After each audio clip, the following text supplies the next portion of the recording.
Found out my sister-in-law was my husband's mistress for years. Her husband's explosive reaction at our family barbecue changed everything. I'm sitting in my car outside a motel right now because I can't go home. 3 hours ago, my husband Marcus stood up at our family barbecue and told everyone that I've been sleeping with my brother-in-law Ryan for 4 years. He wasn't lying, and now everything I've built is completely destroyed. It started when Ryan moved back to town after his divorce. I was married to Marcus for 6 years, and things had gotten comfortable in the worst way. We barely talked anymore, barely touched, just existed in the same house like roommates. When Ryan started coming over for dinner every Sunday, something shifted. He looked at me like I was still desirable, still worth pursuing. The first time we kissed was in my kitchen while Marcus was outside grilling. Ryan had stayed to help with dishes, and when our hands touched under the soapy water, I didn't pull away. I grabbed his face and kissed him desperately, like a woman drowning. He tried to say it was wrong, but I whispered that Marcus didn't have to know, that we both needed this, that it could be our secret. I convinced myself that what Marcus didn't know wouldn't hurt him. That I deserved to feel wanted again after years of being ignored. That Ryan understood me in ways my husband never could. We started meeting twice a week at his apartment while Marcus thought I was at book club or yoga. I bought new lingerie. I started caring about my appearance again. I felt alive for the first time in years. The affair became my entire emotional world. Ryan would text me good morning before Marcus woke up. We'd meet for lunch when I called in sick to work. I'd lie about errands just to spend an hour in his bed. I started believing that maybe this was real love, that maybe we were meant to be together, that Marcus was just the mistake I needed to correct. I got sloppy with the lies. Started staying out later, coming home with different excuses.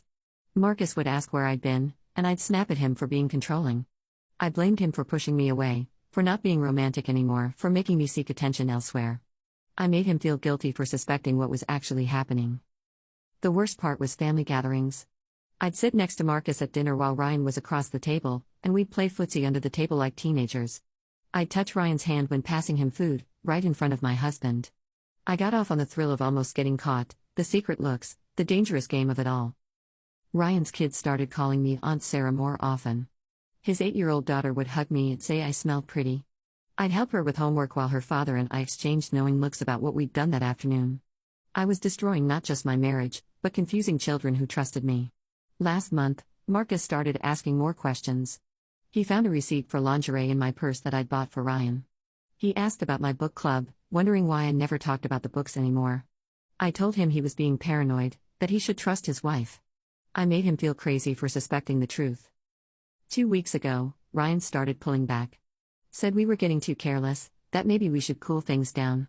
I panicked and begged him not to end things. I told him I'd leave Marcus for him, that we could be together for real. He just said he needed time to think, that this was getting too complicated. Yesterday at the barbecue, everything felt normal at first. Marcus was grilling burgers, I was making potato salad, Ryan was playing with his kids in the yard. Our whole extended family was there, about 30 people total. I thought we were safe, that our secret was still intact. But during dessert, Marcus stood up and tapped his beer bottle to get everyone's attention. His face was completely calm, which should have scared me. He said, "Before everyone leaves, I want to share something interesting I discovered about my wife Sarah." My blood went cold. He pulled out his phone and said, "For the past 4 years, Sarah has been having an affair with my brother Ryan. I have hotel receipts, text messages, and photos that prove it." Then he started reading our text messages out loud.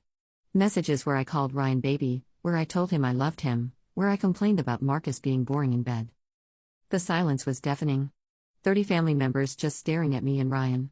Marcus's parents looked horrified. My own mother started crying. Ryan's kids didn't understand what was happening, but they could feel the tension. Then Marcus held up printed screenshots of our explicit photos and said, "Sarah sent these to my brother while I was working overtime to pay for her new car." He threw the papers on the picnic table where everyone could see them.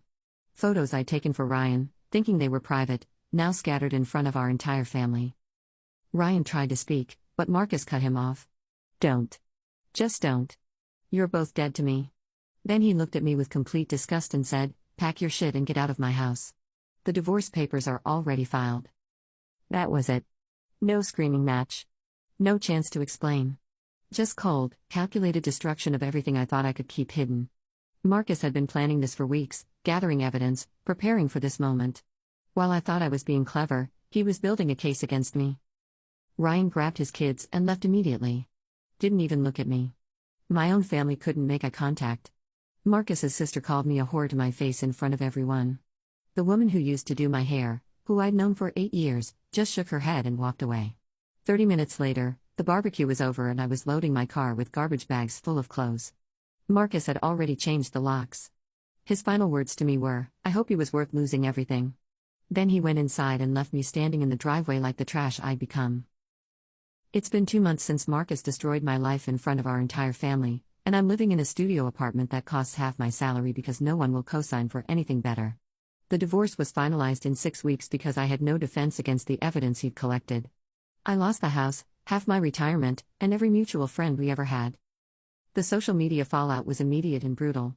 Someone at the barbecue had recorded Marcus reading our text messages, and it got shared in every local Facebook group. Complete strangers were commenting on my photos, calling me a homewrecker, a cheater, pathetic. I had to delete all my social media and change my phone number 3 times. My family turned on me instantly. My own mother said she was ashamed to have raised someone with so little integrity. My sister, who'd been my maid of honor, blocked me on everything and told our cousins I was toxic. They all chose Marcus's side because what I did was indefensible.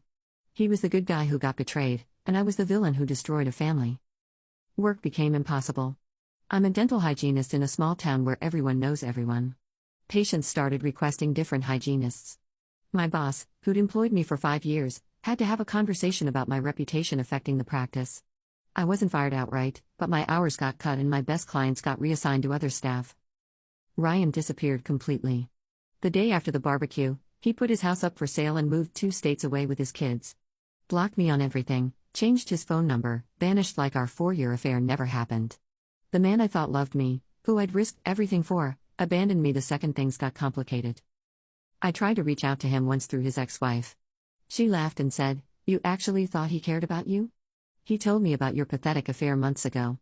We've been planning to get back together once he was done using you." That's when I realized Ryan had been playing me the entire time. While I was destroying my marriage for him, he was already planning his exit strategy. The financial devastation was immediate. I'd been a stay-at-home wife for 3 years before going back to work part-time. Marcus had been the primary breadwinner, and now I was trying to survive on a dental hygienist's reduced salary. I couldn't afford the house payment, the car payment, or even groceries some weeks. I had to move in with a coworker who felt sorry for me. Marcus's family treats me like I'm dead. His mother, who used to call me daughter, crosses the street when she sees me. His sister posted a photo of Marcus looking happy and healing with the caption, "Some people show their true colors when you least expect it." Everyone knew she meant me. The post got 200 likes from people who used to pretend to be my friends. The worst part is realizing how completely I destroyed my own life for nothing. Ryan never loved me. He was a divorced man having convenient sex with his available sister-in-law. I wasn't special or irresistible. I was just easy access to regular sex without the complications of dating. All those times he said I was more fun than Marcus, more understanding, more attractive. He was just manipulating me to keep me available. I keep replaying that last conversation where I begged him not to end things, where I offered to leave Marcus for him. How desperate I sounded. How pathetic it was to think a man who would help me cheat on his own brother would somehow be loyal to me. I gave up my marriage, my family, my reputation, and my financial security for 4 years of meaningless sex with a user. Marcus has moved on completely. I heard through mutual acquaintances that he's dating someone new, a teacher who actually deserves his loyalty. He looks happier in the few photos I've seen, like removing me from his life freed him somehow. He deserved so much better than what I gave him, and now he has it. Sometimes I drive by our old house just to torture myself. There's a different car in the driveway now, Marcus's new girlfriend's car. She's probably sleeping in the bed where I used to lie awake planning my next lie, next excuse to see Ryan. She gets the man I threw away, the life I destroyed, the respect I lost. I have no husband, no family, no friends, and no future that includes any of the people I used to love. All for a man who couldn't even be bothered to say goodbye before he disappeared with his kids. I'm 32 years old and I've already ruined my entire life for someone who was using me as a placeholder until he could get back with his ex-wife. The really sick part? I still miss the attention. Not Ryan specifically, but feeling wanted, feeling chosen, feeling like someone's secret. That's how pathetic I've become.